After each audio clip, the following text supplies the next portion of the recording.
കൂടുതൽ വാർത്തകളും വീഡിയോകളും കാണുവാനായി ലൈക്ക് ചെയ്തതിനു ശേഷം ചാനൽ സബ്സ്ക്രൈബ് ചെയ്യുക. നിങ്ങളുടെ വിലപ്പെട്ട അഭിപ്രായം രേഖപ്പെടുത്തുക. വയനാട്ടിലെ വന്യജീവി ആക്രമണങ്ങളുടെ പശ്ചാത്തലത്തിൽ UDF ആഹ്വാനം ചെയ്ത ഹർത്താൽ ആരംഭിച്ചിരിക്കുന്നു.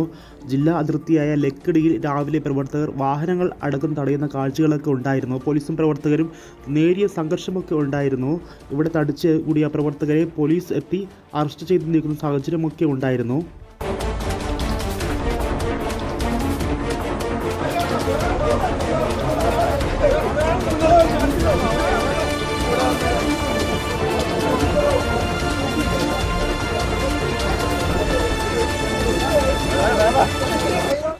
ബാംഗ്ലൂരുവിൽ നിന്നും അടക്കം വന്ന വാഹനങ്ങളാണ് പ്രവർത്തകർ തടയുന്ന സാഹചര്യം അടക്കം ഉണ്ടായത്.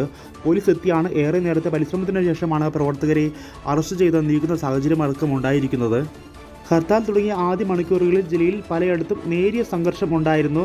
കൽപ്പറ്റ ചുങ്കത്ത് അടക്കം പ്രവർത്തകർ ബസ്സുകളടക്കം തടയുന്ന സാഹചര്യമൊക്കെ ഉണ്ടായിരുന്നു. ബാംഗ്ലൂരുവിൽ നിന്നും അടക്കമെത്തിയ രാത്രി യാത്രാ ബസ്സുകളടക്കമാണ് പ്രവർത്തകർ തടയുന്ന സാഹചര്യം ഉണ്ടായിരിക്കുന്നത്. 35 ദിവസത്തിനിടെ ജില്ലയിൽ 3 പേരാണ് നിലവിൽ കാട്ടാനയുടെ ആക്രമണത്തിൽ കൊല്ലപ്പെടുന്ന സാഹചര്യം ഉണ്ടായിരിക്കുന്നത്. 3ഉം ആദിവാസി വിഭാഗത്തിൽപ്പെട്ട ആളുകളാണ്. അതുപോലെ തന്നെ കടുവയുടെ ആക്രമണവും ഈ മാസം ഉണ്ടായി.